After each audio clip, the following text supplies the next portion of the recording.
go improve this summer. You figured out who your two head coaches are going to be? Not yet. So, player or position group that we should be looking out for that we haven't been still focusing on? Player or position group?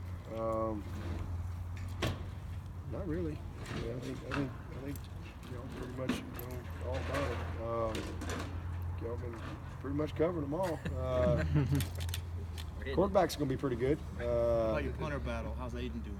He's doing good. Will's been more consistent and has had, competition is a beautiful thing. He's had a great spring. He's had a really good spring, and you see why we signed Aiden. He's got natural pop. He's a very focused kid. He's fundamentally very polished. He's coming in at a lot different spot than Will did. Will wasn't really a punter. He was a quarterback, shortstop, a basketball player that he just ran out there and said punt the ball. So he's had to learn that he's got. I think Will will be as good a punter as we've had come here.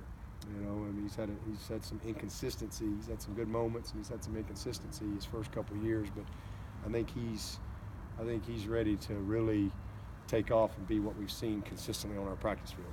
And we're never gonna have a punter lead the.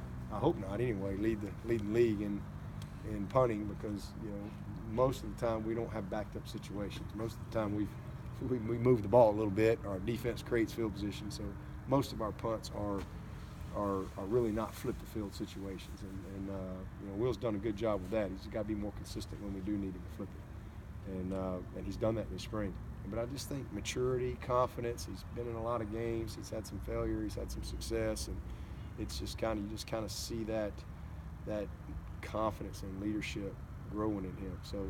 So I'm excited about him, and he had an unbelievable day out here today in front of a lot of people. So it's good to see him perform, and he's just got to take it to the game field and be what he can be.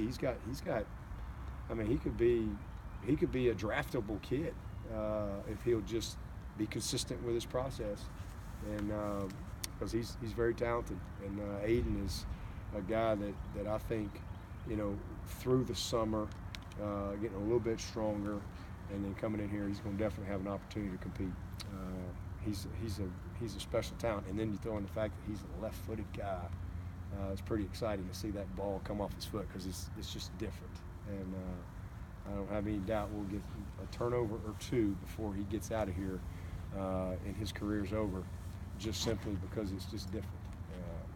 I've been doing it long enough to know that that's something that's hard to simulate, because not many people have left-footed punters.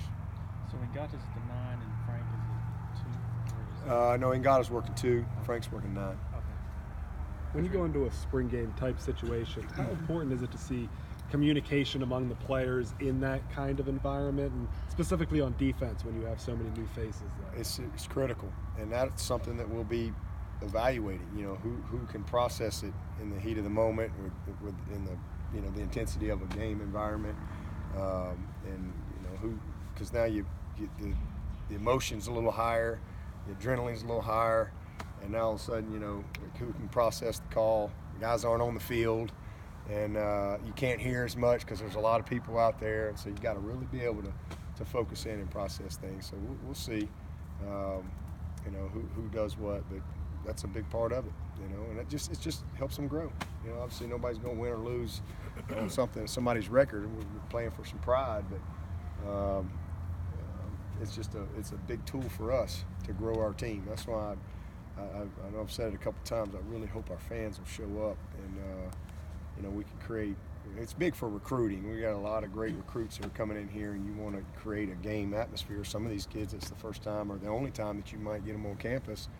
So that part's big, but really for our team, and just using it as a great tool, because it's a privilege very few people have a spring game environment like we have here, and so that gives us, to me, a big edge in the mental prep for our players. Some teams. Do you have any kind of a timetable with him? Do you think there's a chance he could come back and play this In the coming fall? season? Oh yeah. Oh heck yeah. Shoot, man. What was it, Sam Cooper and Chad Kelly, I think, tore their ACL on the spring game day, which I think that spring game was later, like maybe the second week of April. and they played against Georgia, like August 31st, if I remember correctly. So yeah, oh, absolutely. You know, but it's, you know, everybody responds differently to those type of injuries. It was a clean injury, but a lot of it just is who that person is and how they're going to grind through the rehab. And let me just tell you, Amari, he don't do anything halfway. He'll pour everything he's got into getting himself back, and he'll be better than ever. I mean, Deshaun Watson made All-Pro this year with 2 torn ACLs, so you know they're not cutting his leg off. He's going to be back, and it's unfortunate, but you know it's just part of his journey, and you just got to own it and embrace it. And he was going to grind anyway this summer, so now he's just grinding to get himself back strong and healthy, and we'll see where he is once we get into fall camp and make a decision there. We'll go at his pace. We're not going to rush him back or anything. Whenever he's ready, they'll put him back in there, but he'll do everything he can to get back as soon as possible. Some teams in the spring game will do, you know, say the loser has to eat hot dogs and watch the winner eat steak. Do y'all do anything like that, or do you not place as much emphasis on the win-loss? Or how do y'all treat the spring? Oh yeah, they do. We give them a day. The winning team gets a day off from training. They get a day of hooky, and everybody else, the other team has to come on in. So we have a little fun with it. And we're proud within the coaching staff, so it's always fun. And we'll bring in a couple honorary coaches, so we'll have a couple former players that'll be in to participate in that as well. Do you think Amari having his dad back at home in Tennessee will kind of help him through this, supporting him? Oh yeah. Well, you know, his mom's right there. You know, and he's obviously close with his family, and I talked to his dad the other day, and you know, they're all you know, understand it's a football family. They know what he's got ahead of him and what he's got to deal with, and put their arms around him. He's gonna have surgery, I think, on Friday, and you know, get that behind him and start the process of getting back better than ever. How's Feaster been this spring? Really good. He had 2 big, long runs.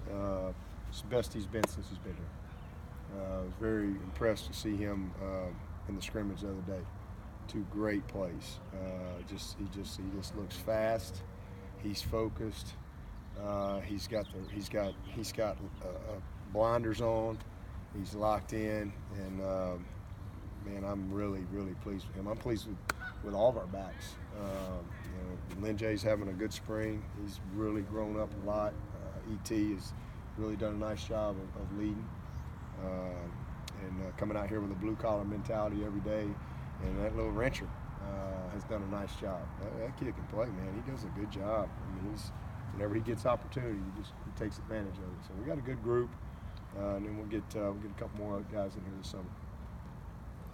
All right. Thanks, Coach.